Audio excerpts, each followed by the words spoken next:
welcome you all once again to this webinar. And as was pointed out by Monty, what does one expect? Trudy is there. Welcome, Trudy.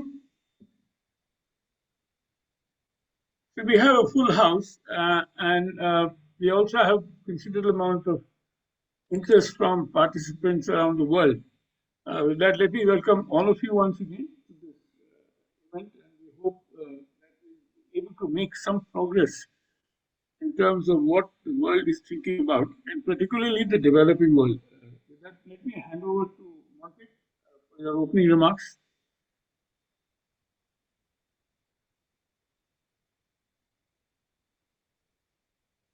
Monty, over to you.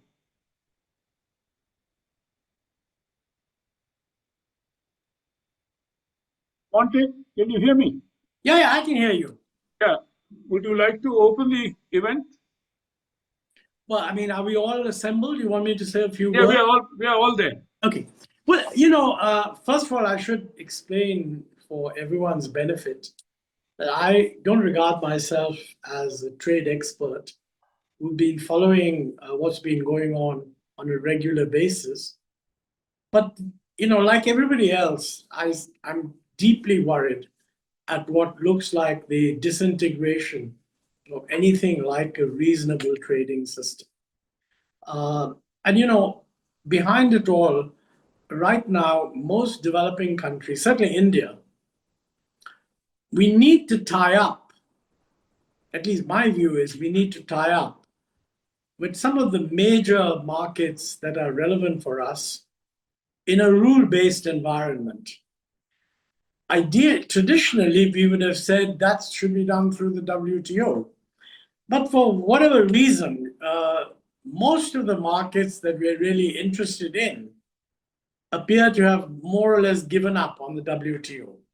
I'm not referring now only to the, let's say, to the US, which is taking a very new and possibly disruptive approach to trade in general, but I'm also referring to other developed countries which somehow seem to have come to the conclusion that the way the WTO works, it doesn't actually provide them with enough reassurance that there will be steady progress. Now, very often steady progress means they want to have progress in certain areas. Developing countries are more interested in other areas. And the way the WTO is at least structured, as long as the developing countries don't agree, you can't have any progress in anything. And that has led to a great erosion of support for WTO, even among developed countries that otherwise sort of subscribe to the notion of rule-based trade. I mean, the US has a different approach because they're questioning the whole notion of the rules and the MFN, et cetera, et cetera. So if you look at it from India's point of view, one approach would be that, look, everything that's to be discussed in trade should be part of a multilateral rules-based agreement, which I think in principle we would agree, and therefore should be done in the context of the WTO. The moment you say that, you not only exclude the United States, but you probably exclude most of the developed countries also. Because quite frankly, they're interested in a rule-based system, but they don't seem to have any confidence that the way the WTO system works, that they can get much progress there. And we may have contributed to some of this disillusionment by not allowing progress to take place unless the Doha round is complete, et cetera, et cetera, et cetera. So, I mean, in this context, what should India do? We are trying to fix FTAs with important trading areas, trading groups. That's, I think, a good thing. Let's hope we succeed. We're separately doing some kind of a deal with the US. It's not clear that we will get agreement, but we don't know. But in all of this, WTO just doesn't figure anywhere. I mean, even those who are looking to settle a rule-based system for, let's say, the bulk of the global economy, excluding the United States, are not thinking of the WTO as the appropriate forum. They're in fact thinking of some kind of plurilateral agreements, and maybe if we can ever get this, I mean, disputes under this adjudicated under the WTO, that would be a good idea. But for the rest, it's not WTO focused at all. And I just don't know. I mean, what the view of others is that what should we do?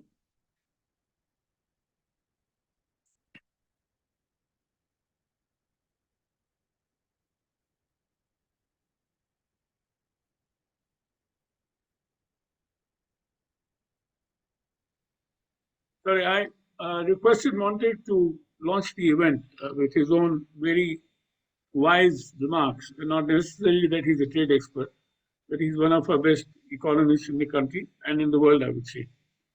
Now, what has been said enough times is that the WTO is in a crisis, as Monte also pointed out.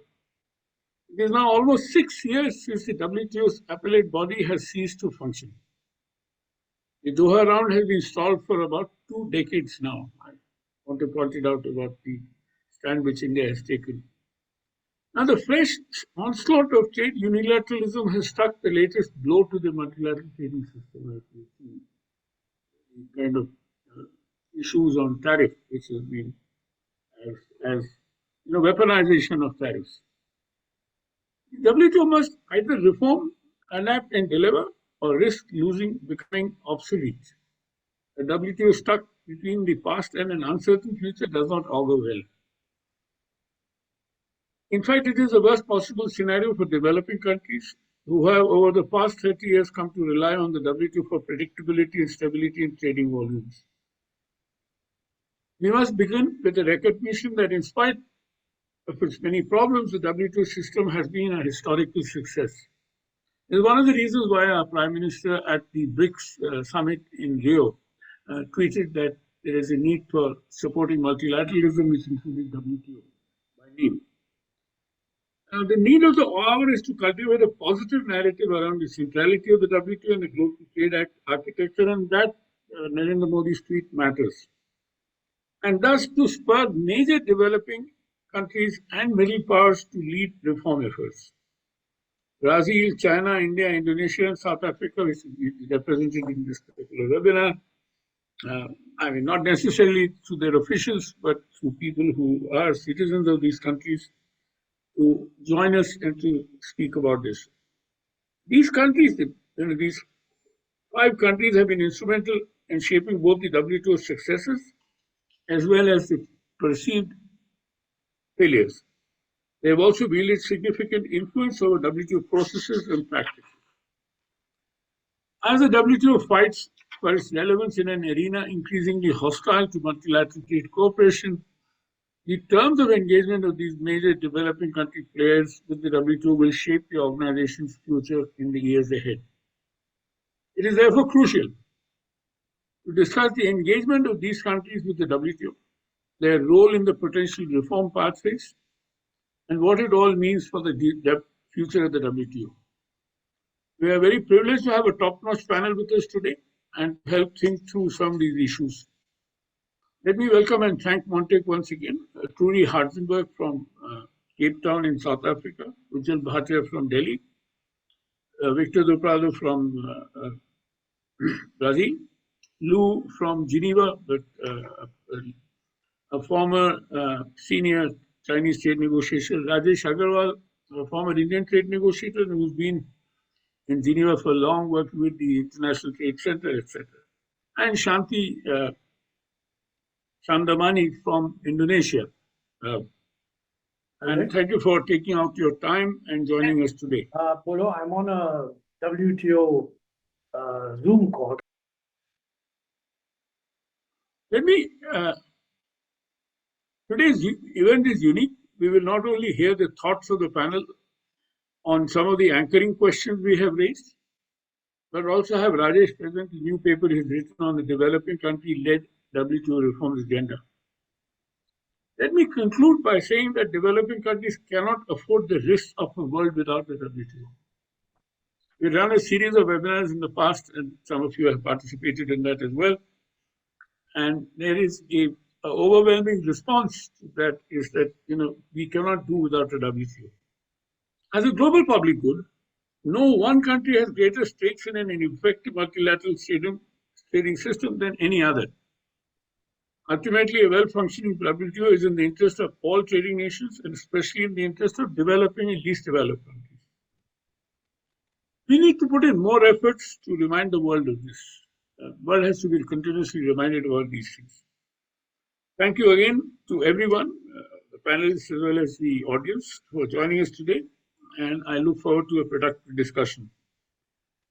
For those in the audience, please type in your questions in the chat box so that they can be taken up in the Q&A session at the end. Let me begin with Rajesh to make his opening presentation, about 7 to 8 minutes. Rajesh, or a little more. Over to you. Thank you so much, Pradeep. Actually, when Pradeep asked me to draft the background paper for discussion on WTO reform, our intention was straightforward: to spark a conversation, but more importantly, to shift the narrative. Developing countries must stop merely defending their turf. Sometimes the only turf they defend is the special and differential treatment. And the intention is that they should take the lead in shaping the WTO's future. Now, given the expertise on this panel, I know the paper doesn't introduce brand new concepts, and that's by design. It's a curated synthesis of ideas already put forward by scholars and practitioners, and the goal was merely to bring these contributions into one place to offer a shared foundation for our discussion. Now, previous speakers have also said the WTO has been navigating through rough waters, and decision-making process and appellate body or the dispute settlement system, etc., is not functioning. But I also want to highlight that it was once a predictable rules-based system. It is being bypassed by domestic industrial strategies or regional agreements. Now, at the same time, let me talk about the seismic shifts like climate-linked trade policies and industrial subsidy races are unfolding without strictly respecting the WTO framework and without adequately reflecting the developing country concerns. Now, we have already talked about the unilateral tariffs. Now, one thing which is, I think everybody feels it, but nobody says it, that in response to these unilateral tariffs, the countries, including developing and the least developed, have been pushed into a race that threw another vital tenet of WTO, S&D, out of the window. Now, nobody is seeking S&D when they are trying to negotiate with the United States in dealing with the unilateral tariff. Now, this is a pivotal movement. Developing countries must develop consensus amongst themselves and assume leadership in reshaping global trade governance. Now, as everybody has said, the time to act is today. The question I would like to focus on is, how do we initiate meaningful dialogue amongst developing countries that leads to a common position on WTO reform? Now, personal reflection, we have seen that coordinated action can achieve. In August 2003, ahead of the Cancun WTO Ministerial, the United States and EU floated a proposal reminiscent of the old Blair House Agreement to advance agriculture negotiations in the Doha round.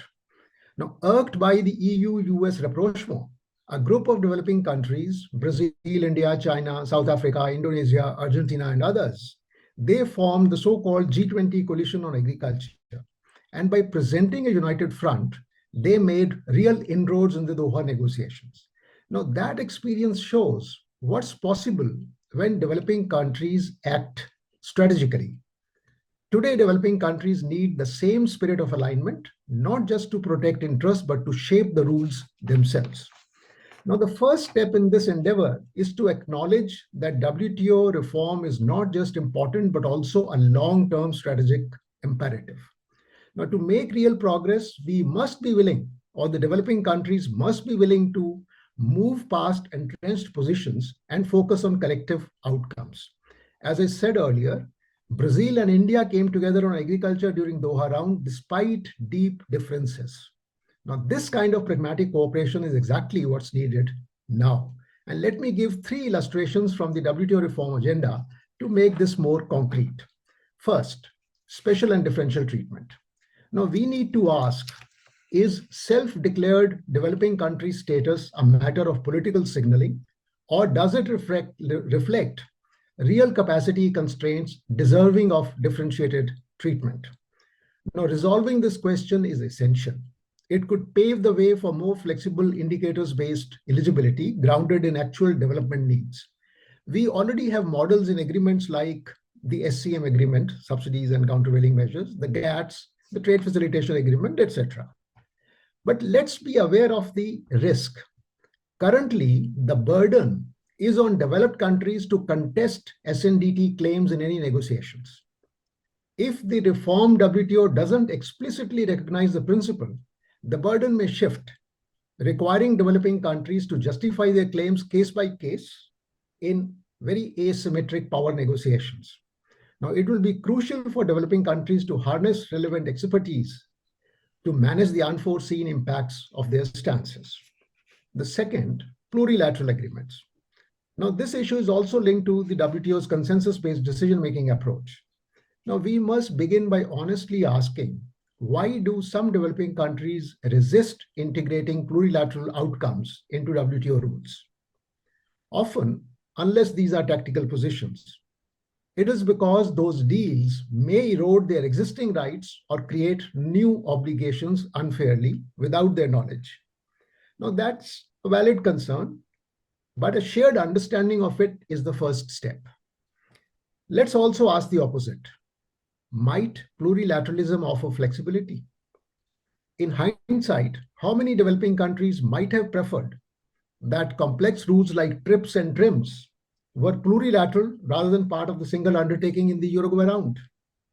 Now, we need open strategic conversation about safeguards, including mechanisms allowing non-participating members to remain unbound and unaffected by the new plurilateral agreements. We have precedents from the Tokyo Round agreements to more recently the Services Domestic Regulation, showing that plurilateralism, if done right, can be inclusive. Now, finally, any consensus building initiative among developing countries, and we practiced it during, as the example I gave before the Cancun ministerial meeting, that we must acknowledge the fundamental non-negotiables of our key trading partners. Now, without this recognition, proposals risk being perceived as detached from negotiating realities. Now, take, for instance, the United States. It has made clear that it will not support the return to pre-2019 dispute settlement system. If that's the red line, developing countries must treat it as such. Rather than fixating on a system that won't be restored, developing countries should focus on alternatives. One option could be reimagining the dispute settlement system as a plurilateral arrangement. Other paths might explore more accessible models such as arbitration, mediation, etc. I'm sure other panelists who are experts will speak about these issues. Now, to conclude, my attempt today was not to address every facet of the WTO reform debate contained in the background paper. My objective was to highlight a set of strategic principles that can guide developing countries toward a stronger, united position. By drawing on 3 carefully chosen examples, I aim to spark focused dialogue and lay the foundation for meaningful consensus amongst developing countries on the broader set of issues as we go forward. Thank you.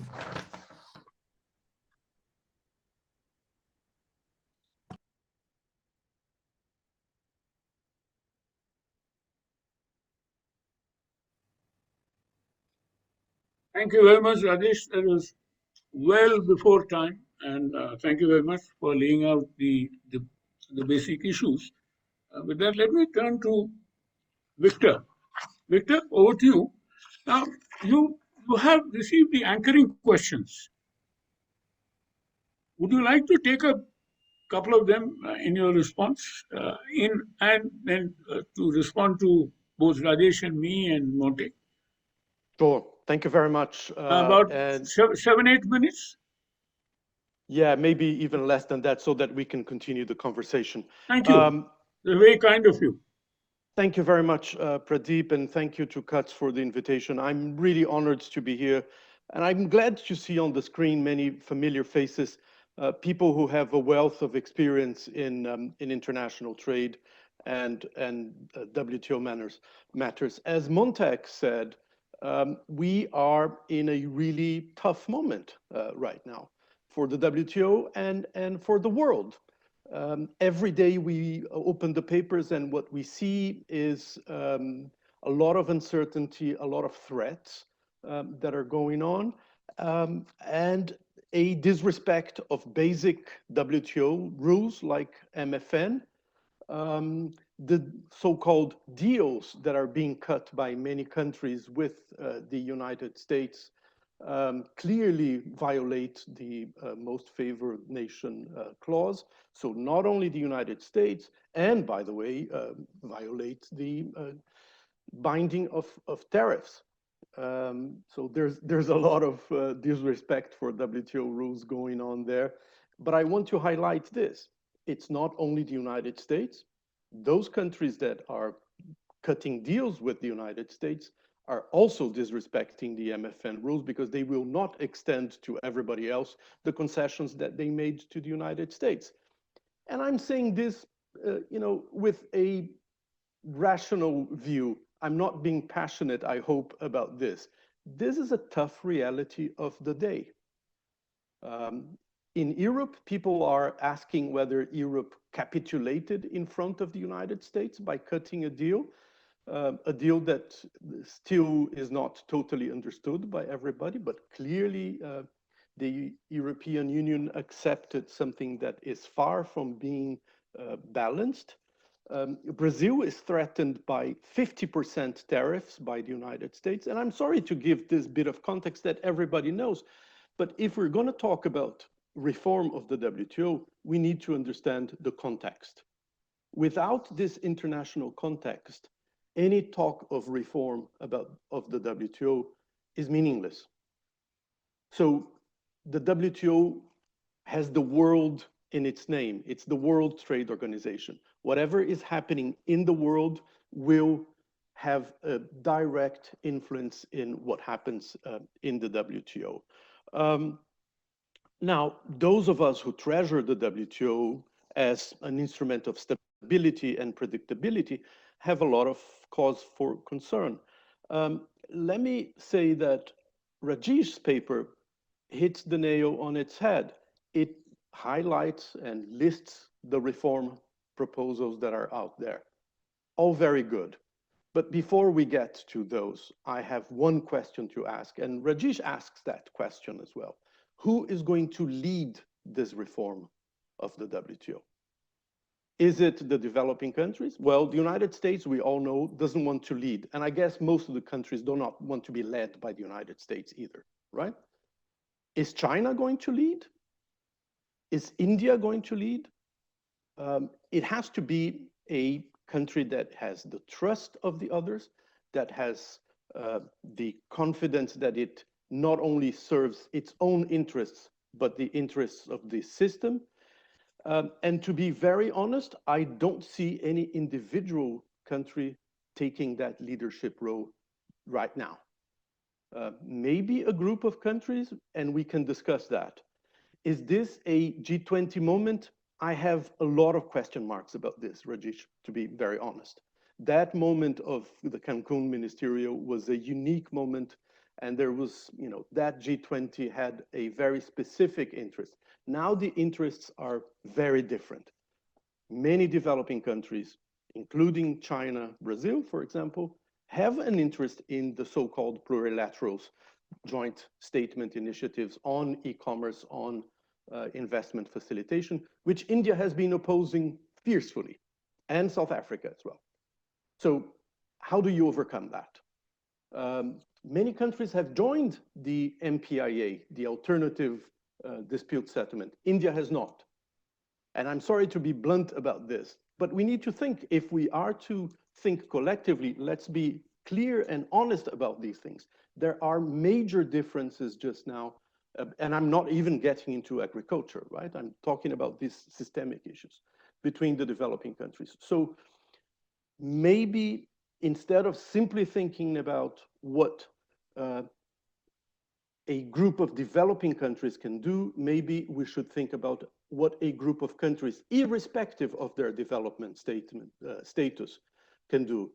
Countries like Australia, Japan, New Zealand, even Canada, and India and Brazil and South Africa could do together. Right now, it's a tough call. It's really difficult to imagine that sort of concerted action without the leadership of one or two, and without a common purpose. We all know everybody wants to preserve the WTO, reform the WTO, but once you get into the details, who is in favor of JSIs or not, things start to unravel. So not a very bright picture that I'm describing, but I prefer to be realistic and try to think collectively amongst us based on real facts than on dreams and illusions. Thank you, Pradeep. Thank you very much, Victor. That was fantastic.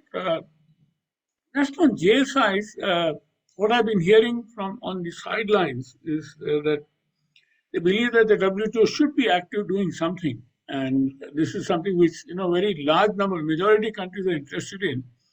And therefore, my own country's position is something which I'm not in favor of, is opposing it. As you have to have some motion so that it appears that WTO is not dead. If you ask a layperson from our educated friends, they all think that the WTO is dead. Having said that, let me now turn to Trudy. Trudy, over to you. Good morning, Pradeep. I'm doing very well. Hope you are too. Thank you. Welcome. Another 5 to 7 minutes. Thank you so Would much. you like to, Trudy, would you like to respond to some of the questions that were raised, particularly as to how the South African government is playing? Thank you. Thanks very much, Pradeep, and greetings, colleagues. It's a great pleasure to be with you.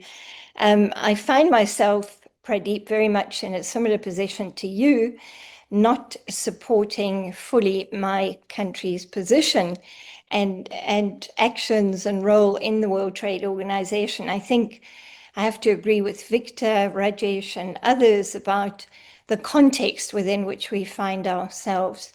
Of course, it's a different world. And while we were quite hopeful, I must say, about the G20 providing a very important forum for discussing not only multilateral trade governance, but multilateralism in its very different manifestations. We're starting to see very important challenges emerging there, with the US not fully participating in the process, and the question marks that hang over what happens towards the end of this year. But coming back to the World Trade Organization, of course, South Africa joined the World Trade Organization at the time of its democratic transition, and it saw its active participation and making a very bold liberalization strategy in the WTO as part of its overall reintegration into the global economy after many years of exclusion and isolation. But towards the end of the 1990s, we start seeing that the tide is turning. And South Africa now is amongst those countries that, on principle, does not support plurilateralism of any kind. This is despite the fact that, for example, in the African Continental Free Trade Area, it has embraced a very comprehensive agenda that actually covers the majority of the JSI disciplines, and it has made commitments there which are particularly important. I think the reality check about the difficult circumstances that are emerging since the beginning of this year are particularly important. And I agree with Victor. While we look to the US America First trade policy as a very important shock to the multilateral trading system, we do see that so many countries are in fact falling in line with this new paradigm. And it has effectively split international trade governance on two tracks. And South Africa is one of the countries that has made a journey to Washington. The initial meeting at presidential level didn't go particularly well, but the engagement among the senior officials continues. And there is perhaps an expectation that some kind of deal is to be made before Friday, certainly according to our Minister of Trade. While South Africa has participated very actively in WTO processes, it has not always been a supporter of embracing new realities and emerging requirements for pragmatic governance development. And as I mentioned, this is particularly interesting as far as the JSIs are concerned. But it has played, along with India, of course, an important role when it comes to the TRIPS waiver, very, very importantly there. I think as far as South Africa is concerned, the reality is that when we take a look at its trade policy, it is very, very much concerned about the fact that the country has deindustrialized prematurely. And so industrialization drives the trade policy agenda, and it is pursuing very specific avenues to try to achieve those industrial development objectives. We've seen a strong pivot now away from traditional trade partners, the European Union, and as we're taking a look at what's unfolding in terms of the engagement with the US towards Asia and Southeast Asia now. So there is a strong focus now on concluding new trade agreements after an hiatus of more than a decade, during which time the only activity in terms of trade negotiations was effectively under the African Continental Free Trade Area. I think when it comes to the overall policy stance, the overall policy line from the South African government is still very much in favor of multilateralism. But it is a multilateralism which goes back to a previous context and a previous era. And so its policy and particular engagement has not kept pace with the demands of the global economy in terms of governance development and dealing with current contemporary issues. And so it's a really interesting role that South Africa plays as a developing country.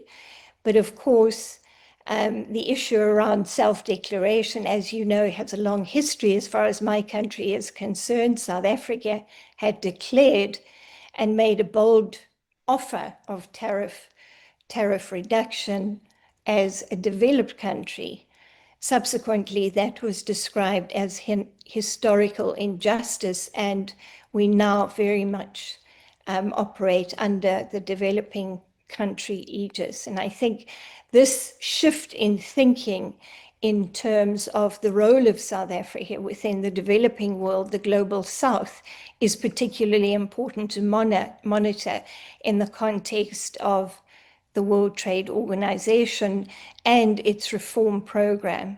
I think South Africa supports very much many aspects of the reform program, but certainly is hesitant in certain areas, viewing plurilaterals very much as promoting fragmentation rather than looking to new pathways towards eventually multilateral governance in these very important new areas. Let me stop there for the moment. Thank you, Pradeep. Thank you very much, Rudy. Just one quick response to this, and I'll turn to the next speaker to respond to this. I don't know why plurilaterals are considered to be fragmentation. Already bilaterals and multilateral and regionals, they're all fragmentation of the World Trading Order. It's already happening in one manner or the other. Lou, over to you. A question that I would like to ask you, as has been raised, that could BRICS be a countervailing force in the WTO? Thank you, Pradeep. Really a pleasure to be here and also to be with these old friends. And I one thing to tell you that actually I'm right now in the WTO in the Brazilian room. I took some of my students here today, and so I sneaked into the room for this meeting.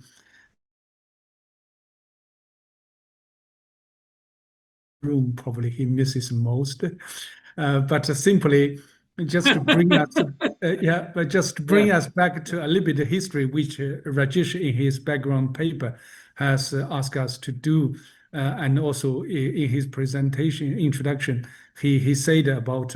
As a former Chinese diplomat negotiating Doha, my humble experience and the experience of China basically started from when the Doha was launched together with Chinese accession. The very example, as Rajesh said, is of developing countries' leadership, especially among the major players, Brazil, India, China, South Africa, and many others. It was the agriculture G20 within Doha. And actually, that's what was a moment when, the whole China was still trying to learn how to participate in WTO negotiations. And myself, I remember various occasions I learned from my Indian and Brazilian colleagues, really see how they skillfully guided us through the difficult process of the Doha. Anyway, but this is not anymore the case. Some of you have touched upon it, is very much that we see the developing countries, especially major players, are not working together, and quite often they work against each other. Victor said about that Brazil and China very much on plurilaterals, India and South Africa very much against it, vetoing the investment facilitation, I think for the 9th time now, and also e-commerce, which I think China and I think also Brazil at least are part of the co-sponsors. But there are also many other things that are going on, which we don't think that developing countries are working together. Actually, back to your question, Pradeep, about the BRICS. Actually, during Doha, BRICS, at least in Geneva, among ambassadors were working very closely with each other. One of my daily job was assisting my ambassador, a few ambassadors then, to be with the BRICS ambassador constantly together to talk, to understand, and then to work together. Why, if sometimes compromising with difficulties? Pradeep, you also pointed this out that I think Rajesh said that within G20, India was very much a kind of defensive agriculture. China also, to a certain extent, but Brazil and many other developed countries are very much a kind of offensive on that. But we managed to get down a proposal in which began to have an influence on the whole Doha agriculture negotiation. So BRICS, if we continue like what we are doing now, without the kind of old kind of dialogue, talking to each other, and trying to work together, compromising, and if we continue to stand in the way of the others, and then I don't think BRICS could be any, how to say, a replacement of developing countries' leadership. And with that, I also want to mention that right now in Geneva, many of us are here and also beyond Geneva are talking about, with the complexity that Victor and Montek have said, that very complicated unilateralism measures, all the kind of turbulence, all the kind of interruptive kind of proposals to reshape the global supply chain and everything. We are asking for new leadership, and where would that come from? I think our friend also, who is also present today, Hamid, has always called this a kind of collective leadership on a coalition based. Sometimes we even say forget about the big guys, China, EU, US, or whatever. But kind of smaller middle grounders, including both developed and developing countries, should take the leadership. But I do not mean that big developing countries like China and India should be shying away from that. I think they should engage into that process, trying to help build that kind of new leadership, and then trying to sometimes kind of be proactive and be positively proactive, trying to put forward kind of proposals of developing countries, like Pradeep, you say that, a kind of common position, common proposal, trying to shape the future of WTO reform. Without that, I'm afraid that probably developing countries quite often will be further marginalized in the future WTO reform efforts. We already see a lot of proposals from other countries, which probably are not what we developing countries want to have for the future of the WTO. So to conclude, I think the simple way to put it is that unless developing countries be proactive, be positive, and be bold to put forward some development-oriented proposals, and try to support the WTO, like you said, Pradeep, we cannot live a world without WTO. If not, we are going to be those who are pulling down the boat of the WTO under the water. I don't think that work is in the interest of any developing countries, be it big or small. I will just stop here. I would like to discuss some specific issues later on. Thank you very much. Thank you very much, Lou. With that, let me now, that is an excellent response. Let me turn to Shanti. Shanti, over to you, 5 to 7 minutes. Sure. Thank you for this opportunity, Pradeep, and hello to everyone. Can you hear me okay? Am I audible? Yeah. Perfect. So I'd like to take a bit of a different angle to this. I remember during the early 2000s, I was working in Bombay, and it was Kamal Nath was the minister at that time. And we used to go back and forth at WTO fighting for incremental innovation. That's the IP protection. Fast forward many, many years now, I think there are several folds to the issue here. One is WTO, it was not entirely to the fault of the WTO that it is where it is today. I think they forgot the fact that time have moved very quickly. Technology has taken everything so fast that WTO was left behind. That's the first assessment I have, and they just didn't catch up with that.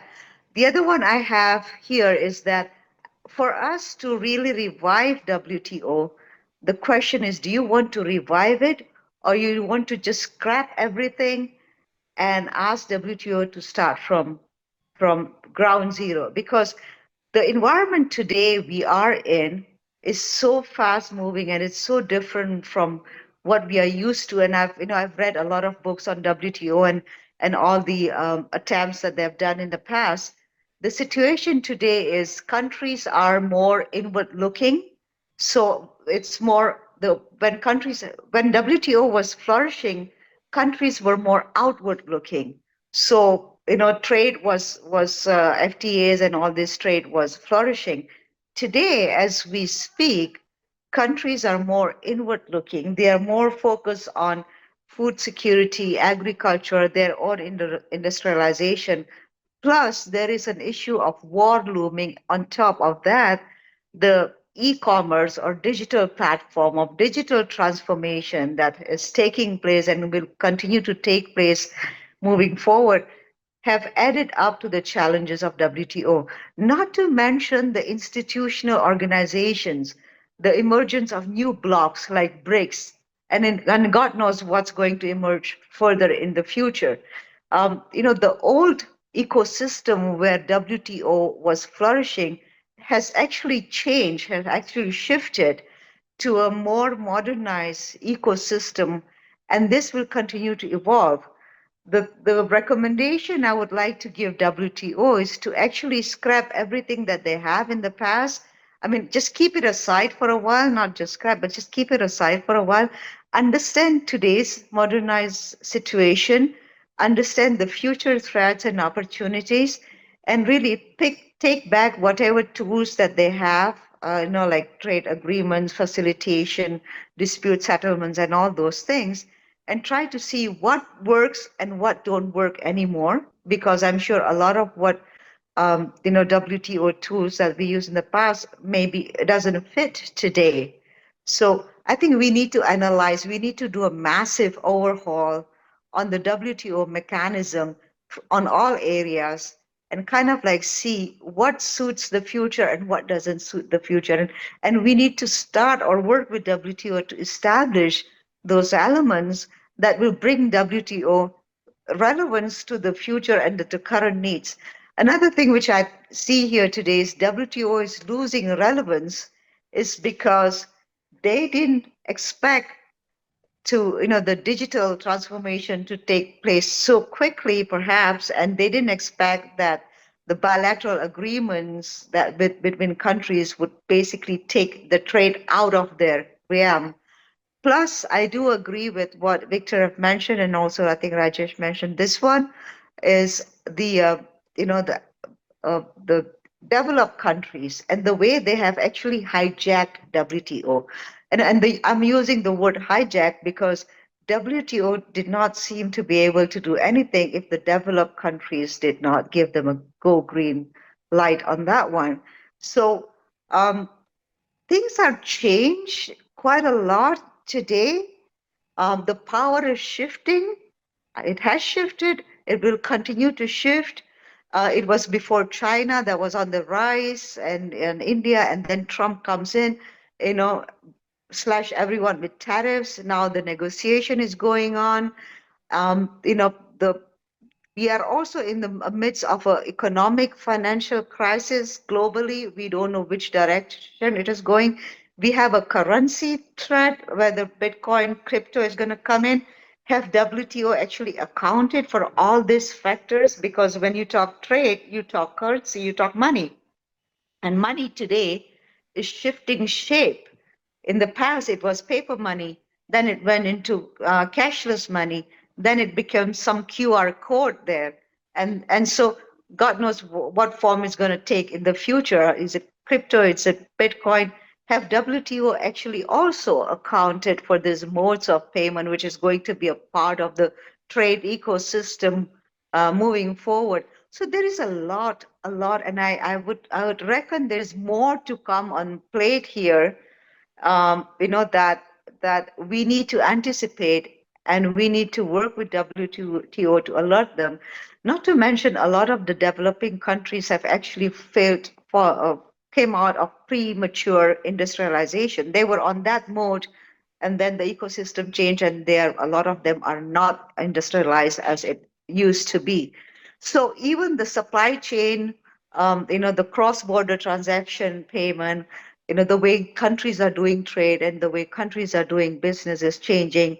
It's more now taken on a digital platform. Is WTO at that level of a digital platform? Everybody is playing in that digital realm. Is WTO there at the digital realm? We need to ask that question as well. And if they are not, then they need to start thinking on that pretty quickly. When it comes to the current tariff, the Trump tariff, it's just sad to see how WTO has been just sidelined. And WTO needs to also think in how it can get back on the saddle and kind of like be on the table and talk to US and say, look, we can help you manage all this negotiation part. If WTO can get back on the negotiation table and help US to say, okay, we can be instrumental in bringing a new design of trade that you're looking forward.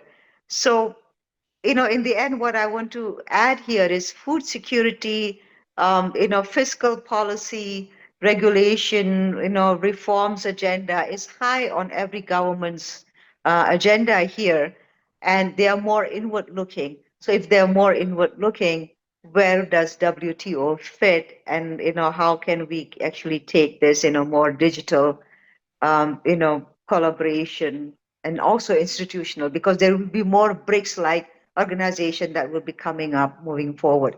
I think I'll end with that, Pradeep, and then Can I over just back to ask, you. Shanti, can I just ask you one question? I mean, I think the point which you're making about digitalization is very valid. Everything is moving towards this. But what do you think is Indonesia's position on the GSIs or plurilaterals, and where do you stand on that? See, Indonesia is a non-block country. That's what they call themselves. And in terms of digitalization, Indonesia has made pretty good headways. We are one of the largest QR code payment users here. And as far as the unilateral, see, one thing is for sure, and you can see this almost in every meeting, Indonesia will adopt multilateral, unilateral, even bilateral measures as long as it can bring investments into the country. I think what everybody's looking today at is looking at investments. I keep talking about IP protection. I was talking last week No, you're not answering my question about Indonesia's approach to the plurilaterals which are being negotiated in the WTO.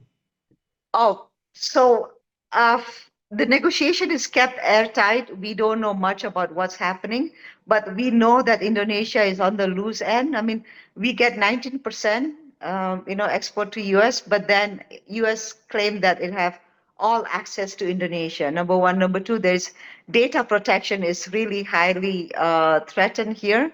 US claim that Indonesia will share all their data to US. So I am not in a best position to answer that because it's still being negotiated and it's kept very airtight to this day. Thank you very much. With Thank that, let me come to the last but not the least speaker, Ujjwal Bhatia. Ujjwal, over to you. Yes, thank you. Thank you very much, Pradeep, for organizing this very important discussion. And thank you, Rajesh, for putting together such a good framework for our discussion. Let me begin by saying that I agree with Victor on three things that he said, 2.5 actually, but I'll come to that. The first is that before we start talking about WTO reform, the institutional context is very important. We need to understand why the WTO is in a crisis before we start fixing that crisis. And in my mind, there are three proximate reasons for the WTO's crisis. The first is the withdrawal of the United States from leadership. The second is the geopolitical polarization resulting from the emergence of China. And the third is the mismatch between new global public policy priorities and the old rules which were last revised in a major manner 30 years back. So Victor pointed to the unilateral measures of Mr. Trump, but he also emphasized that countries who have negotiated non-MFN deals with the United States are equally complicit in that. And I think we need to understand that illustrates the crisis of the WTO membership, that even on important issues like this, the WTO has not found it fit to have a discussion within the WTO on this major disruption. The second point on which I agree with Victor is that the kind of challenges that the WTO faces today are existential challenges which affect all members and not developing countries alone. This is not a developing versus developed country issue. We therefore need to widen the canvas of this discussion to include all countries who are interested in preserving the rules-based order. On the third issue, Victor, I share Victor's, I wish I did not share Victor's pessimism about the lack of leadership. And on that, as I said, I agree with him 50%. I think if a group of people come together to craft a work program, an action plan, which addresses the concerns and expectations of all members, rich, poor, developed, developing, LDCs, everybody, I think there will be increasing buy-in. The credibility of such a coalition, such a group, would arise depending on the inclusivity of that action plan. And I think that action plan is worth working on.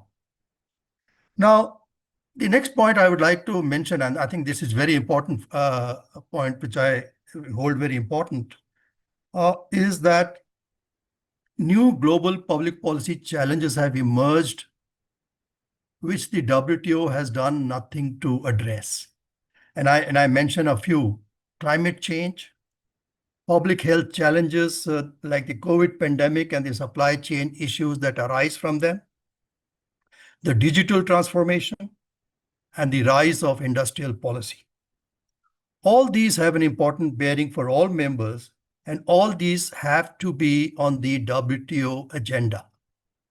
And I think countries like India, who take a pretty narrow view of the WTO mandate, need to have a rethink on that. Now, this brings me to the question of how these are to be negotiated. In recent years, we've seen the proliferation of plurilaterals because of blockages at the multilateral level. But before we discuss changes in consensus rules, we need to discuss also why consensus is such a rare commodity nowadays.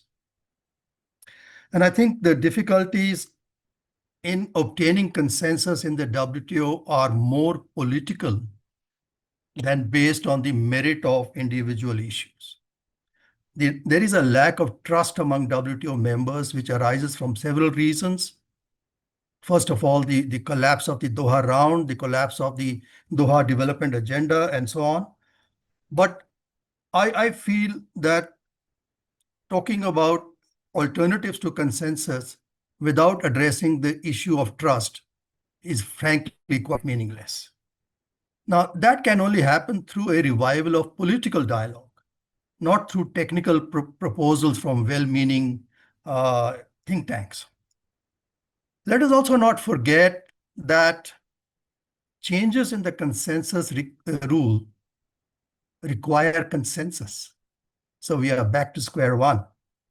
I have also not seen a convincing argument why the provisions of the WTO agreement, Article 9, are not being used when it is felt that consensus is being unreasonably blocked. Let me talk about the revival of the multilateral process. I think it is important to understand that there are issues which cannot be dealt with plurilaterally.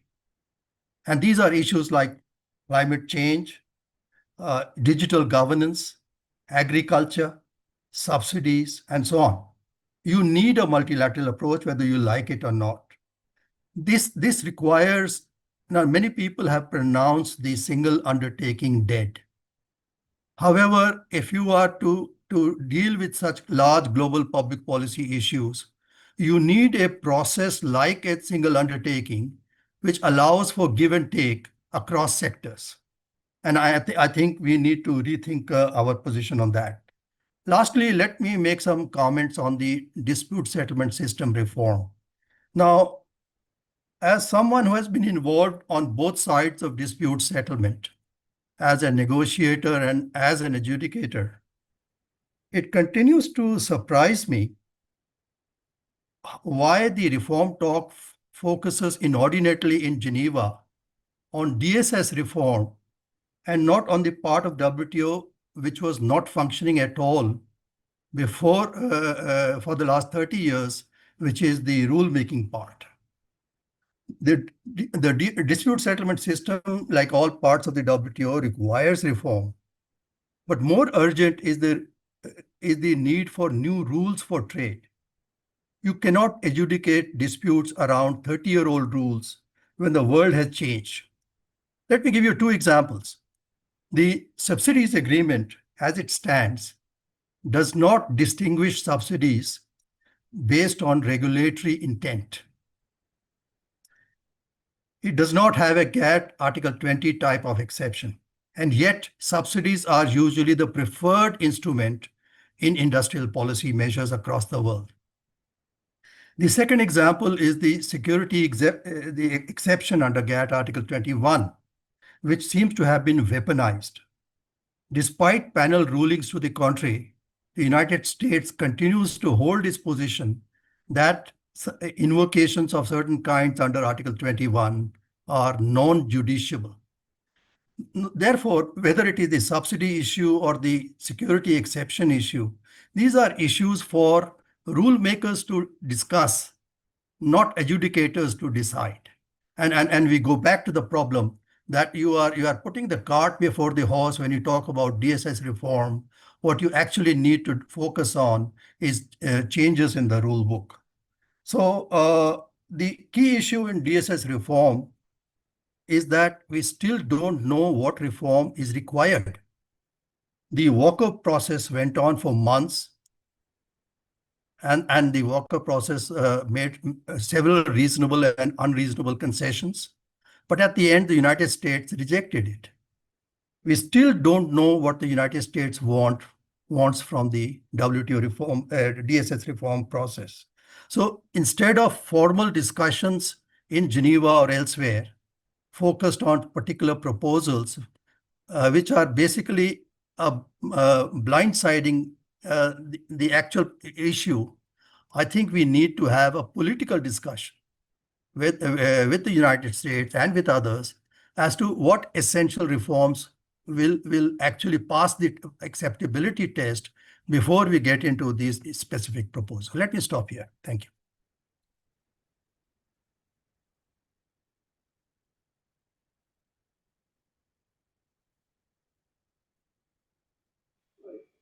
Thank you very much. It was again very succinct and a very interesting commentary which you made. The floor is open for any questions or comments, including from the panelists. Montek, over to you. Thank you, Pradeep.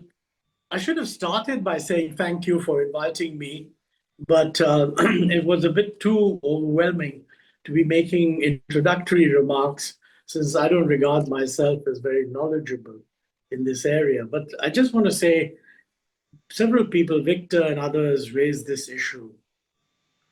While the initiation of what looks like a complete violation of what we've always understood to be in, the rules of trade comes from the United States, the whole of Europe is complicit in accepting it.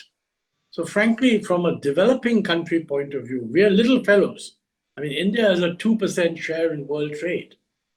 So if the big boys have actually decided to deal with each other on a basis where one of them has completely rejected the whole basis of such negotiations, and the other one has said, okay, too bad, we have to accept this, then quite frankly, the only country that has bargaining power is really China, because it has put itself in a position where in critical parts of the supply chain, it is actually able to exercise power itself. I mean, no other developing country, and because other developing countries are not comparable to China, they're much smaller, no other developing country can be exercising any kind of economic power in having an impact. And I think several people made the point, and this is true of Japan also. I mean, if UK, EU, Japan have all accepted a clear violation, departure from MFN rules, then quite frankly, it's not clear that there's much that developing countries can do except sort of accept this and do the best they can, which is actually what they're doing. Somebody said, I think Ujjwal made a very good point that there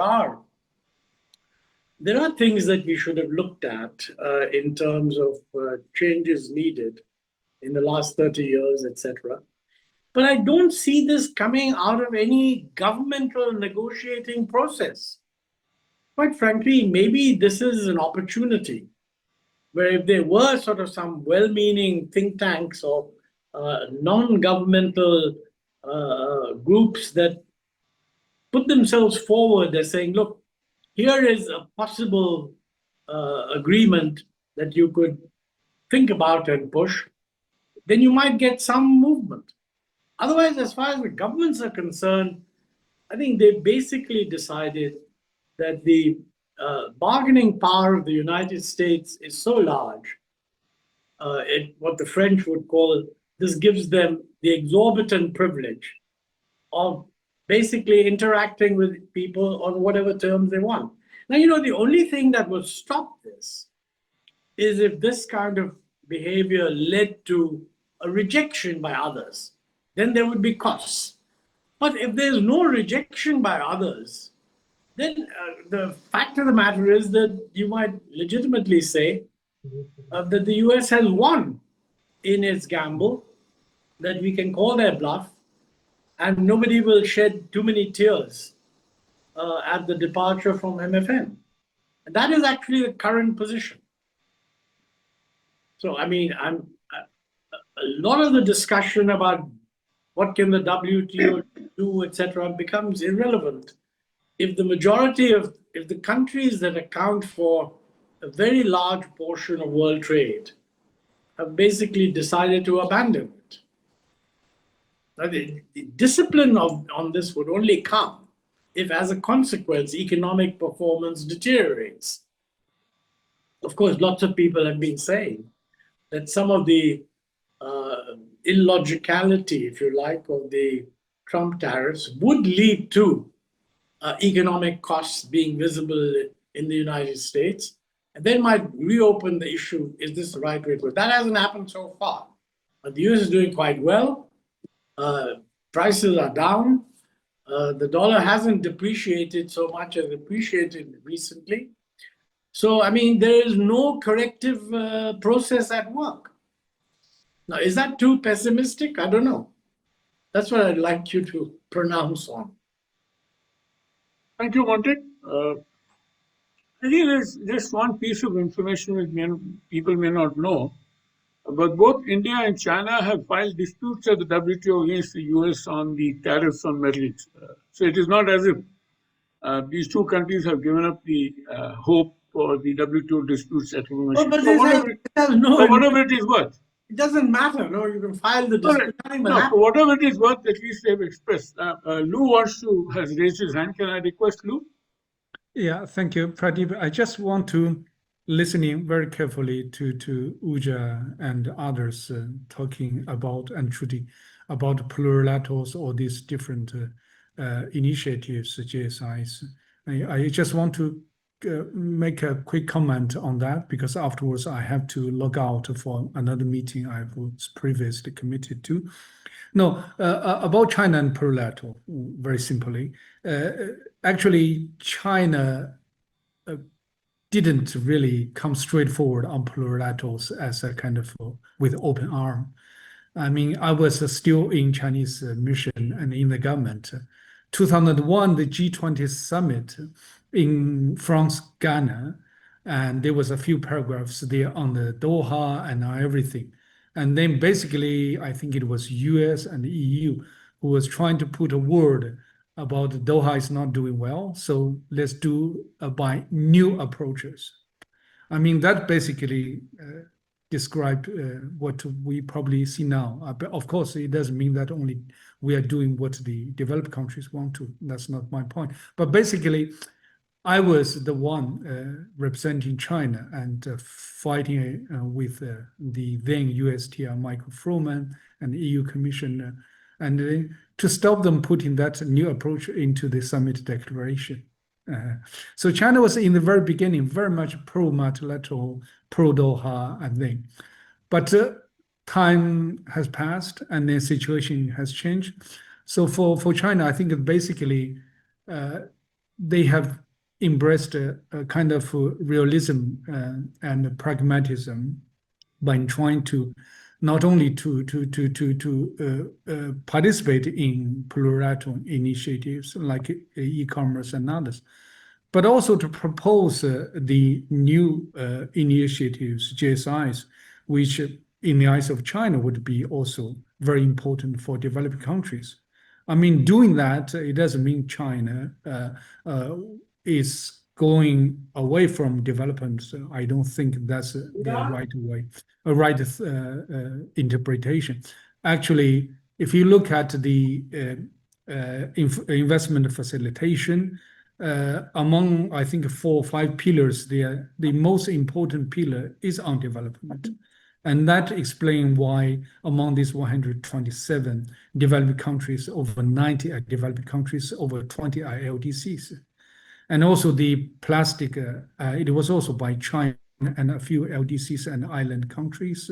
So all these things behind, to make it simple, is that unless, because WTO is too big and too diversified, you cannot see that the whole big boat moving in the same direction at the same time with the same speed.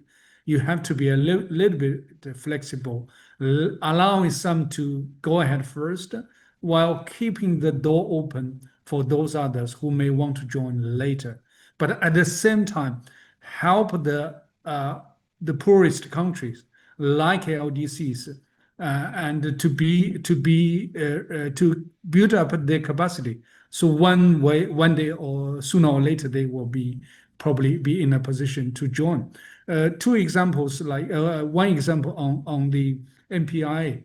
A few days ago at the WTO Dispute Settlement Body meeting, again, 130 countries, WTO members, quite a lot of developing ones, ask again to restart the process of nominating appellate board members. Of course, US for the 89th time rejected.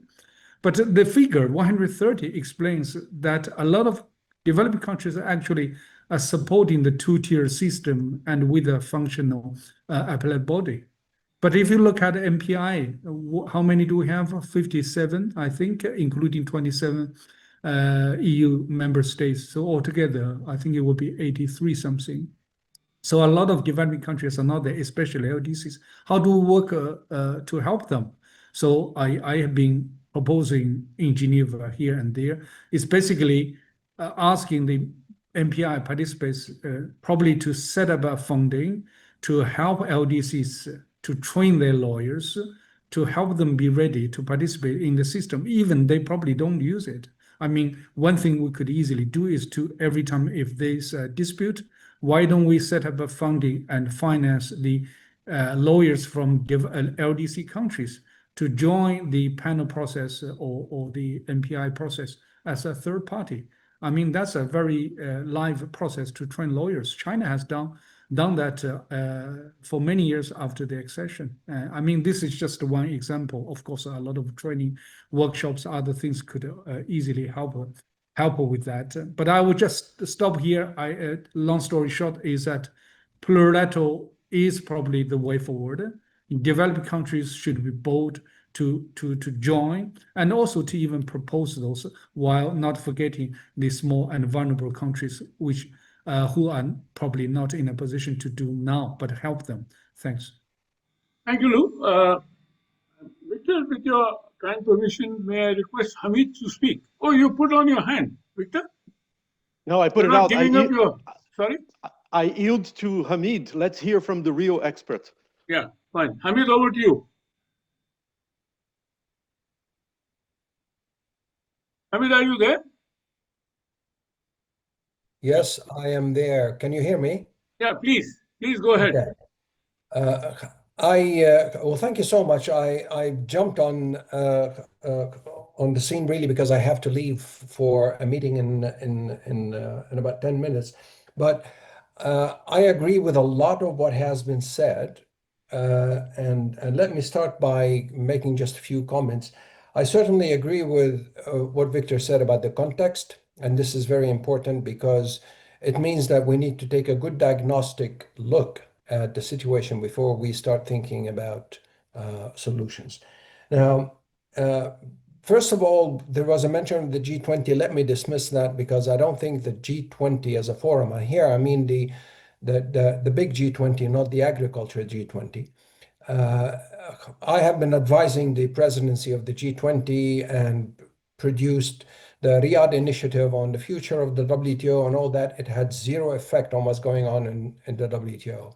It's a sort of a political forum where people talk and nothing much happens in terms of filtering towards the real scene. Now, I'm saying that because the vision would have to come from Geneva, filters through capitals, mobilizing political will, and then bouncing back to Geneva to the negotiating table.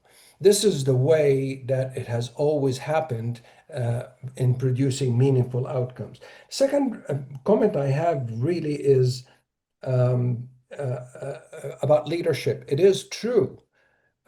Nothing's going to happen without leadership, and we definitely need a different kind of leadership. No one is going to step in and do what the US has been doing. So we need a coalition-based leadership, as Lou said. And it has to be actually a combination of developed and developing countries because it needs to be representative. But even that coalition-based leadership would need a convener, would need a champion. And we haven't actually put our finger on that yet. I see the EU as a very good candidate to play that role. And here I actually hope, and this is my usual naive optimism, I hope that what Trump is doing actually would turn out to be a favor to the system and would generate a unifying factor to form that kind of coalition. It is not impossible, particularly if you think that if we take countries like Canada, Mexico, China, and then the EU, among those, they constitute 57% of US exports to the outside world. Now, they represent 57% of the market, the international market for US exports. If they have a common vision about how to approach the situation, without any hostility towards the US, of course, but at least there is a weight there that any US negotiator would give consideration to. Another point about plurilaterals, I think there is a need to clarify an important point here. We need to distinguish between plurilateral negotiations and plurilateral outcomes. Because once we start talking about plurilateralism, we mix the two and we might be talking about different things. Now, I happen to believe actually that plurilateral negotiations, not outcomes, but plurilateral negotiations are supportive of the multilateral system, not undermining it. Actually, if you look at the history of the system, GATT and WTO, the only truly multilateral round that we had was the Uruguay round. Everything else was plurilateral negotiations that produced multilateral MFN-based outcomes. And we shouldn't lose sight of that point because I think this is going to be a critical element in any solution going forward. Now, going back to the context, and I think here the context is very important, and part of that context is the reality that one of the biggest challenges facing the system now is the diversity among membership. And diversity not just in terms of levels of development, but the new form of diversity we're seeing now is diversity in trade policy directions, where some people, some important members do not see that the system is serving their interest. As I have been saying for a while, the common purpose is no longer common among members. And that's part of the reality. Now, what does that mean in terms of informing solutions going forward? In my view, it suggests that we need more variable geometry in the system. And by variable geometry, I don't mean just clever solutions about legal forms of outcomes, but the variable geometry might even contemplate reconfiguration of membership. Now, I'm thinking about this, and I think there is something there to be explored. I'm not going to jump into any conclusions, but I think we need to strike a balance between a variable geometry that would provide predictability and stability while accommodating the different directions of members. There's a different balance of rights and obligations that need to be struck here. And now that's a very, very important subject and quite full of details. This is not the time or place to go into it, but I think it is important to keep that in mind. Now, one last comment about what Ujal said, which I think is quite important, and it's about the balance between the legislative function and the judicial function. And here, of course, I'm just using those terms casually, but between the dispute settlement function on the one hand and the negotiating function on the other hand. This system was designed to update itself and update its rules through a built-in negotiating function, which was not actually used. And why is that important? It's part of the context as well, because we need to, in our diagnostic analysis, understand to what extent the kind of failure we're facing now is a result of the car itself or the driver. Is it is the problem with what we have by way of instruments in the system, or does the problem lie in the behavior of the membership? And that's a very important, perhaps it's a combination of both, but at least looking at that would give us a very, very clear view about what needs to change in the system. And I think we need to be careful about thinking that we can just throw it away and do something else, because what we have in the WTO is a very precious treaty and institutional infrastructure that cannot be replicated within the next generation or two, particularly given the geopolitical prevailing environment. So we better hang on to it and see how much we could do reforming it and changing it going forward. Thank you so much, Pradeep, for the invitation. Thank and you, thanks to Hamid. everyone. The last one reminds me of what I wrote in my last article was reminding me of George Bernard Shaw. If we don't hang in together, we will hang separately. So with that, Victor, over to you. Exactly. Thank you so much. I think you made an excellent point, Hamid, in terms of the fact that this is an institution which is built up which you cannot replicate. Indeed, So indeed. we must retain it. Victor, over to you. Yeah, no, a quick word before I leave. I also have another meeting to attend, Pradeep. But to recognize all of the wisdom of Ujal, I was listening to Ujal and it just dawned upon me how much I miss that type of wisdom that he gave to the system, and also Montek. You know, hitting again the nail on its head. What we need is high political coordination that is not happening at this moment. And I am afraid this is not only or not mainly in Geneva. You need higher type of meetings and coordination. And it's not impossible. It has been done in the past. And some of us will remember that. Trade ministers meeting informally, having real discussions. So in terms of the format, there are things that have been tried and worked in the past. And in terms of substance, again, Ujal is very right. Industrial policy subsidies need to be updated. This is a very important area. It has to do with China and the US. Of course, we all know the issues. So a lot of wisdom in there, and just wanted to thank you for the invitation, Pradeep, and say how much I've learned and how much I miss this type of conversation. Thank you very much. Thank you, Victor. Thank you very much, and that was excellent. Of course, I'm enjoying it also. We also have some other experts in the audience, and if I can call upon them to comment, Harshvardhan Singh. Harsh, are you there?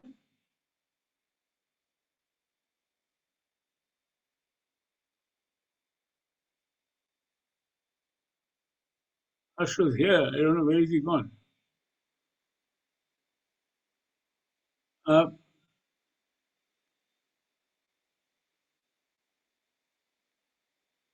Vera, would you like to comment? Vera Thorstensen. Hello. Pradeep, can I ask a question? Who's this? Shanti? Yeah, please. Yeah. Just a quick question, because I've been observing, all of our inputs here. Amidst of this Trump tariff, is WTO planning a big meeting? Like, I know Victor did mention earlier that we need more of a high level, really high level meetings. I think it is a appropriate timing if we just suggest this to the WTO and say, you need to step down now, at least get the discussion going, and invite heads of states from different countries, and just put the inventory into the table. Just a thought. Yeah, that's a good point. Vera, over to you. Yes. Can you hear me? Because Yeah, it's complex. sure. Look, I'm listening with a lot of attention, and my question is exactly the same. What we are going, developing countries and some developing are going to do with what's going on with the Trump? We are going to be silent.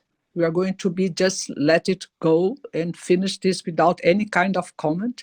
So my point is that we are completely, in this sense, we are the silence is the noise of the silence, right? Thank you. Atul Kaushik. Atul, are you there? Yeah, please.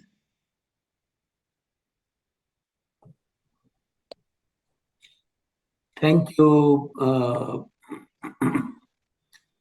Are you able to hear me? Sure. Okay.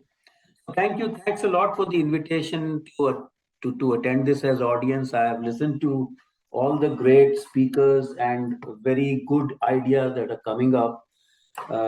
Now, from my point of view, I would like to say three things. The first is that we have, although it wasn't a part of the topic, we have discussed the Trump tariffs quite a lot. We have bilaterally discussed this, Pradeep, and with some of the others. I think this is something that should not muddy the larger question of what should be done with the WTO, whether reforms or reinstatement or resurrection, because I still believe that this is a passing phase. The American constituencies, the population of the US would soon find that it is not good to break WTO rules the way they would have to if they continue with the Trump tariffs. On the second question of WTO reforms, I also saw the Norwegian comment in the comment box, and I saw some of the comments made, heard some of the comments made about picking up certain issues. Ambassador Bhatia gave a list of several issues: climate, public health, digital transformation, rise of industrial policy. Shanti gave a new idea that we should dump WTO and start afresh. And happily, I think Hamid has responded to that very well. That that's not the way to go. What I believe is that all these issues are already on the minds of the membership. It is not that they are unaware that if these issues are sorted out, then the WTO would be resurrected. The problem is that these issues create divergences. And for that reason, I go back to what Ambassador Bhatia said, that a political call has to be made by a coalition of people. And there again, Mr. Mamdou gave a very good example of these large countries, Canada, Mexico, China, EU, etc., which can come together and lead a revival. One point I can make from my personal experience is that the revival will not come only from developed countries or only from developing countries. The revival will come from a coalition of like-minded people who believe that they can trust each other and believe that WTO is the way to go, and not the plurilateralism or FTAs or large regional bodies that we are finding, particularly in the Asia Pacific region. And the experience that I had was in the what we used to call as G7, in the dispute settlement discussions, not the current discussions with Marco Molina, but the earlier discussions as part of the Doha round mandate. And there we had Canada, Mexico, Norway, India, Argentina. There were 7 of us. And since we had the larger interest of the organization in mind, we could bring up some very good proposals. They are all part of the WTO documentation. So I think coalitions is the second point that I wanted to make. The last point relates to the dispute settlement issue.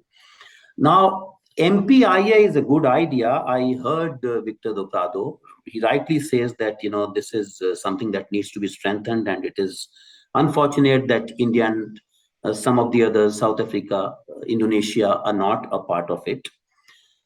But the question that needs to be also kept in mind is whether MPIA is necessary for having the solution that MPIA is providing.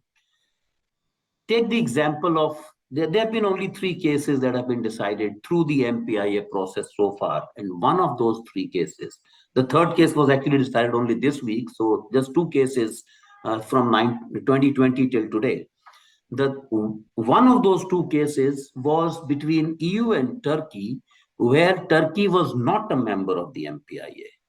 It adopted MPIA. So MPIA is nothing but a larger, more elaborate version of Article 25, and with some Article 17 DSU put in there. So if countries can come to terms with the fact that US is not going to allow the revival of the appellate body and sign these kind of side letters right during the penal stage, that we would go through the Article 25 arbitration route, we find a solution to the dysfunctional dispute settlement mechanism at least. On that, there can be a larger coalition rather than going to the MPIA. Thank you. Thank you, Atul. One suggestion which came up in a recent meeting that I was in, that you could have the appellate regime within the necessary subcommittee of the WTO which deals with that particular topic, as an idea. I mean, in the sense that you don't have to, depend upon a more judicial process. That might be more acceptable to the US also. Okay, now thank you, Pradeep, and thank you for the cuts for such a wonderful webinar and for this opportunity to be part of it. Let me be brief. First, I think it could not have been phrased better as Bhatia Saab did it, that the scenario which we are manifested by the DSU failure is manifestation of the failure of the negotiations and the negotiator norms, and it has been going on since long, and probably we were not aware of that.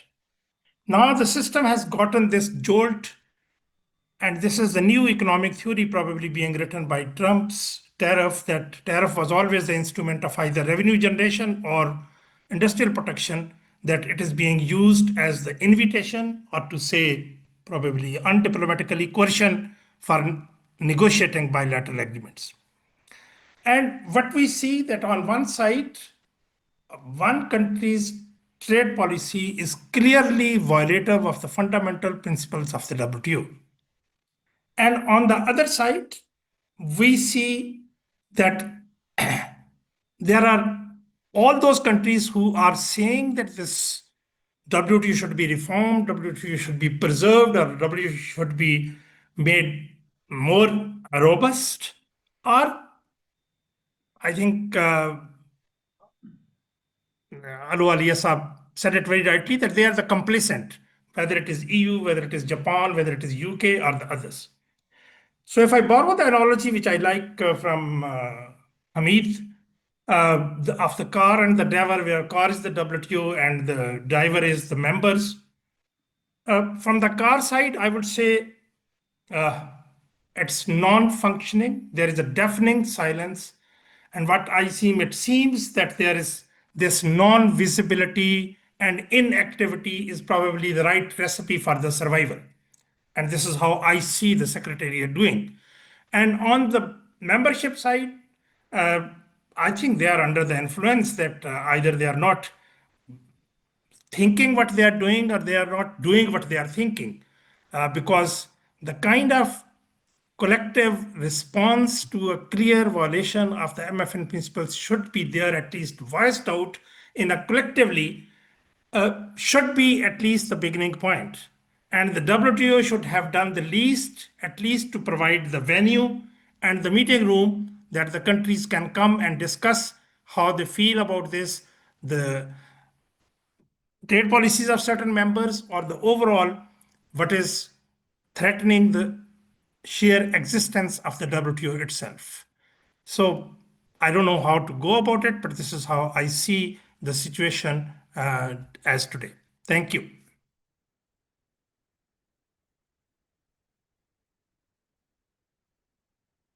Sorry. Thank you, Saeed. Thank you very much. Rudy, any last words? Thank you very much, Pradeep, and it's been an absolute pleasure to listen to all the contributions. I think, as Ujjal and many others have indicated, there are some fundamental existential questions that we need to ask about the WTO right now. How important is it going forward in terms of the effective governance of international trade? And I think, coming from an African country and working with many small, least developed countries on the continent, it is so important, especially for the small and the vulnerable, to have a robust multilateral trading system. But what constitutes the core set of principles, disciplines, and areas that we need agreement and perhaps new approaches going forward? And Hamid's contribution about a variable geometry approach, I think, is particularly interesting and important here. It, in a sense, dovetails with the plurilateral negotiations moving towards multilateral agreement. And this may take quite some time. But very important, I want to come back to the issue of leadership. And if we agree that perhaps we can no longer count on the WTO as a leader within this space, then how do we forge this coalition of the willing, of those supporters of a fundamental, it's beyond reform, it is actually rethinking and recasting a multilateral trading system that is fit for the new and the emerging reality? And Shanti and others have mentioned some of the important areas. Ujjal has mentioned climate, for example, the digital developments and so on. There is a new reality emerging very, very fast. And there are some of the governance gaps that we have within the multilateral trading system. What would be the elements for forging agreements within those areas that can take us forward? I think the reality of having a system, at least for now, and I think I agree that we should not necessarily think about US trade policy as we're experiencing it now, going forward ad infinitum. We may very well, within the next decade or so, see a turnaround as far as that is concerned. But this provides us with an opportunity to have a fundamental rethink about bringing in the very large number of members of the WTO and the diversity, and really thinking about development from a longer term sustainable perspective. Industrialization, which is a particularly important objective, for example, of all the countries in Africa, and most of the LDCs are here, is so important. But what does industrialization mean in the 21st century and beyond? And it's not the industrialization that the WTO initially was founded on our thinking about industrial policy, and its connections to other areas of policy have changed fundamentally. Services, digital governance, I think are absolutely integral to rethinking that trade industrial policy connection. So there are some, I think, very interesting areas of development within the system, within small corners of the WTO membership, but who will take the leadership to bring this together, to find a coalition that can withstand some of the important shocks that are coming through the system as we see it currently. Thank you very much. Trudy, before you go, can you get a sound at the G20, which will happen in November in Pretoria or Johannesburg or Cape Town or wherever, I don't know, with South Africa?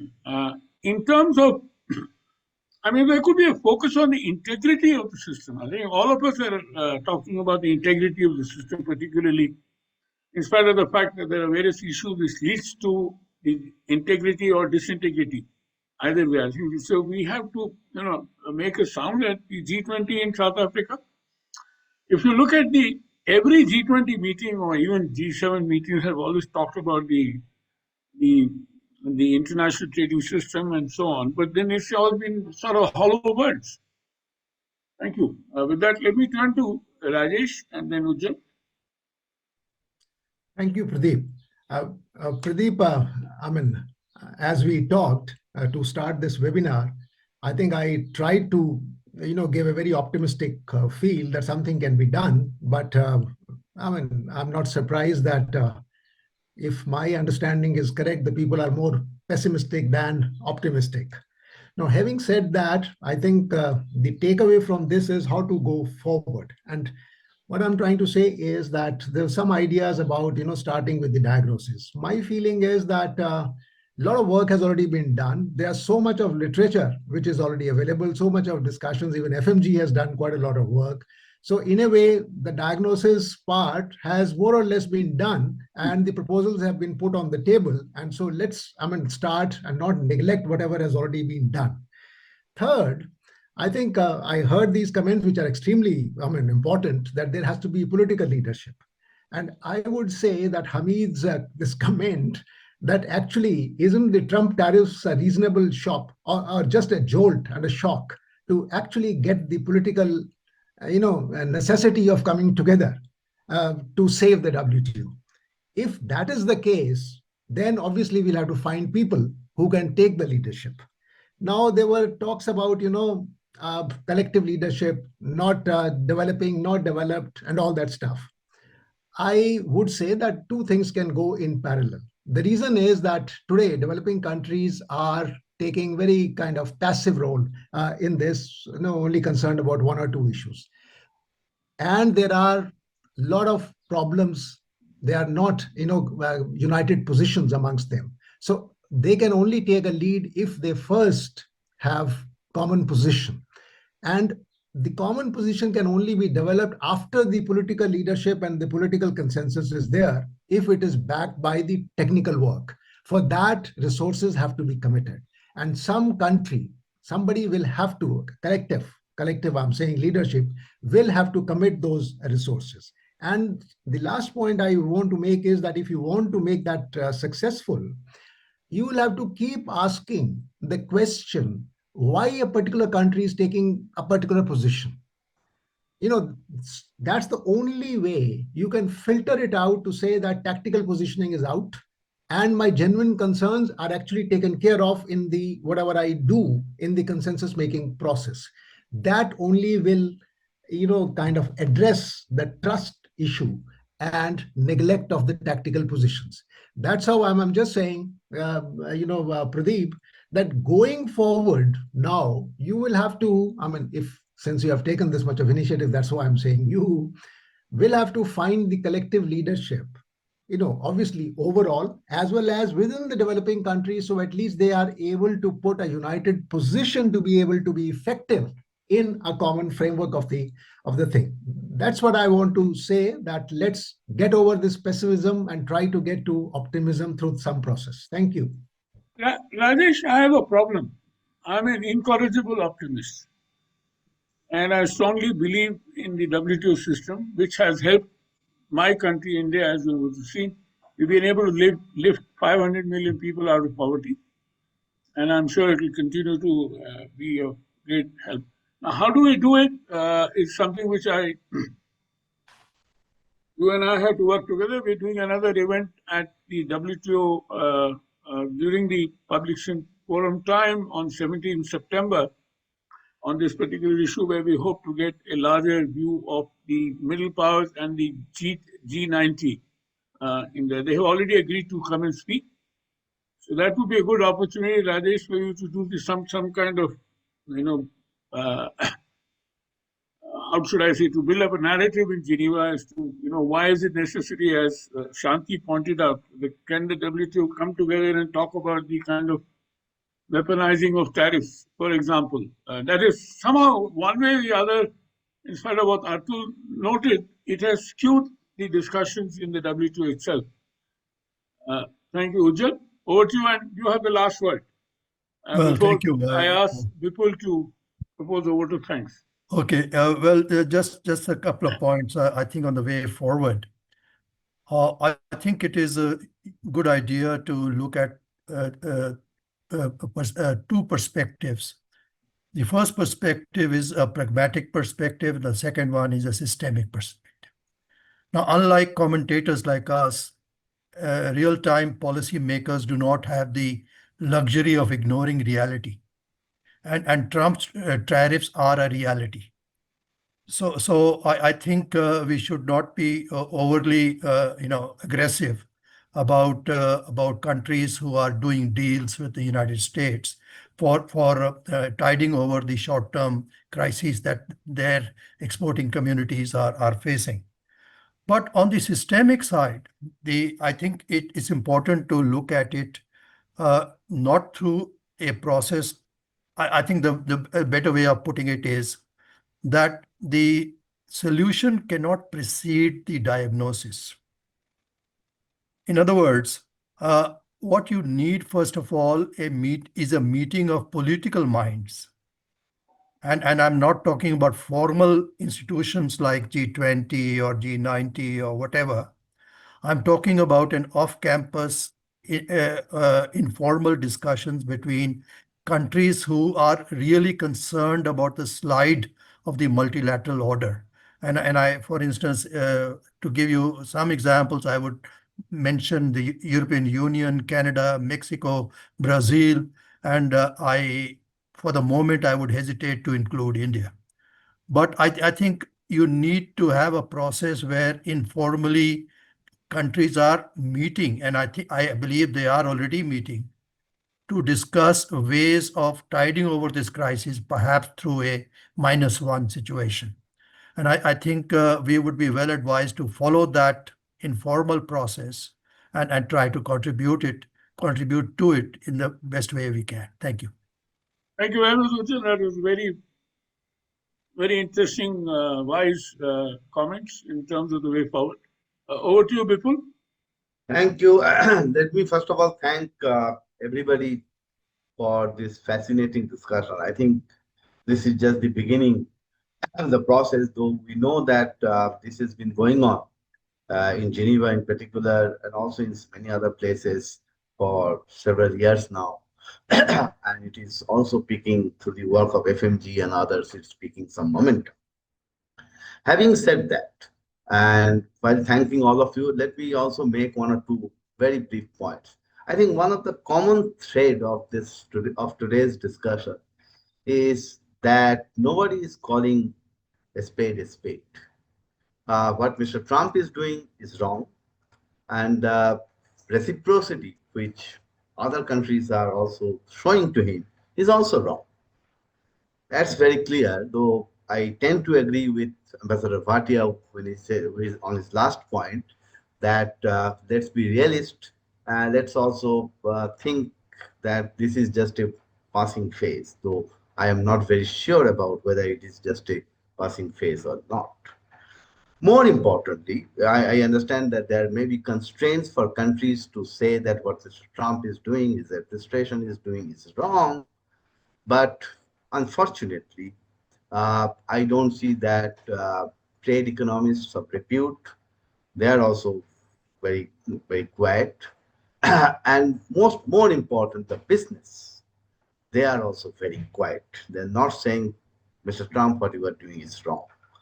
Perhaps the nature of the business has changed so much, they don't care about the system anymore. So we need to have, this is reflecting some of the points that Shanta and many others have also made on digitally delivered goods and services, not just services. Anyway, essentially, just to conclude, again thanking you, that there are two players in this system, US and the rest of the world. And nobody is sure about if I make a positive move, what would be the reaction of the other. So let's not make any move. So what we are seeing now is another kind of a game which is being played, and we don't know where we are going to reach. My final point is that while we are very fearful about, quote unquote, fearful about America, Mr. Trump, if we say that, look, whatever tariff you want to impose on us, fine, we are fine with it, you go ahead and do it. So there are some legitimate concerns on that, but we are not yet that fearful, particularly our business, that unless the system is there, what we are going to lose, what is going to cost us. So somebody has to work on that and tell our business, along with coalition of middle powers, particularly, and along with others also. I like the point which I guess Trudy or Victor has made, that EU may take the lead. I mean, given the signals which we are getting from Brussels and other places, EU may take the lead. So let us see. But cuts was, is, and will remain at the forefront of the of to see to it that WTO is there and it's there in a functional manner. So as Pradeep said, we are going to have a panel discussion on 17th of September in Geneva, and let us see how we take it forward with all wise minds like you. So let me join Pradeep and others in thank you once again. Thank you. Bye.